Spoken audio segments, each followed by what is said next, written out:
গত ১৯ মে মর্মান্তিক এক হেলিকপ্টার দুর্ঘটনার কবলে পড়ে নিহত হয়েছেন ইরানের প্রেসিডেন্ট ইব্রাহিম রাইসি ও পররাষ্ট্রমন্ত্রী হোসেন আমির আবদুল্লাহিয়ান। আকস্মিক এই মৃত্যুতে স্তব্ধ সারা বিশ্ব, বিশেষ করে ইসরায়েল ও গাজার চলমান সংকটে প্রেসিডেন্ট ইব্রাহিম রাইসি ও পররাষ্ট্রমন্ত্রী হোসেন আমির আবদুল্লাহিয়ান ছিলেন সদা প্রতিবাদী। পশ্চিমা শক্তির বিরুদ্ধে এক হাত নিতে কখনো বিন্দুমাত্র বিচলিত হতেন না অসীম সাহসী এই দুই নেতা। মধ্যপ্রাচ্যের এমন অস্থিতিশীল পরিস্থিতিতে ইরানের গুরুত্বপূর্ণ নেতাদের হারানো মুসলিম বিশ্বের জন্য এক অপূরণীয় ক্ষতি তো বটেই, তাদের মৃত্যুকে পুঁজি করে ইসরায়েলিরা গাজায় আরও আগ্রাসন চালাবে বলে আশঙ্কা করেছিল অনেকেই। কিন্তু ইসরায়েল ও যুক্তরাষ্ট্রের সে আশায় বালি, কারণ ফিলিস্তিনকে ইসরায়েলের হাত থেকে মুক্ত করার ঐশ্বরিক প্রতিশ্রুতি পূরণ হবে বলে আবারও হুঙ্কার দিয়েছেন ইরানের সর্বোচ্চ নেতা আয়াতুল্লাহ আলী খামেনি। দুই শক্তিশালী নেতাকে হারিয়ে ইরানের শোকের মাতম চলছে ঠিকই, কিন্তু তারপরও গাজার চলমান সংকটাপন্ন অবস্থাকে এক মুহূর্তের জন্য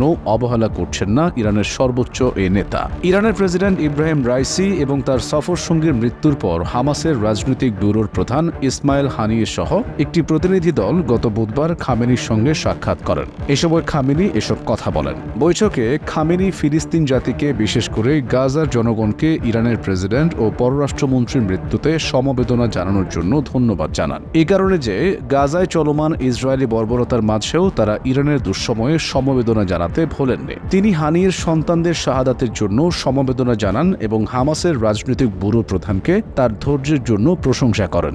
গাজার জনগণের অসাধারণ প্রতিরোধের কথা উল্লেখ করে আয়াতুল্লাহ খামেনি বলেন, তাদের প্রতিরোধ বিশ্বকে অবাক করেছে। তিনি বলেন, কে বিশ্বাস করবে যে একদিন মার্কিন বিশ্ববিদ্যালয়ে ফিলিস্তিনের সমর্থনে স্লোগান উঠবে এবং ফিলিস্তিনের পতাকা উঠবে, কিন্তু সেটা আজ সম্ভব হয়েছে ফিলিস্তিনিদের জন্যই। কে বিশ্বাস করবে যে একদিন জাপানে ফিলিস্তিনের সমর্থনে বিক্ষোভে ফার্সি ভাষায় ইসরায়েলের মৃত্যু স্লোগান দেওয়া হবে, সেটি আজ হচ্ছে। তিনি উল্লেখ করেন যে ফিলিস্তিনের ভবিষ্যৎ এমন ঘটনা ঘটতে পারে যা বর্তমানে অকল্পনীয় বলে মনে হতে পারে।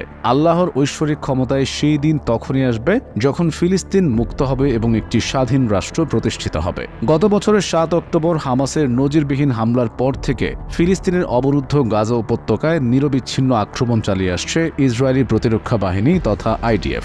এতে প্রায় ৩৫,০০০ ফিলিস্তিনি নিহত এবং ১০,০০০-এর বেশি নিখোঁজ রয়েছে। এছাড়াও আহত হয়েছেন ৭৭,০০০-এর বেশি ফিলিস্তিনি।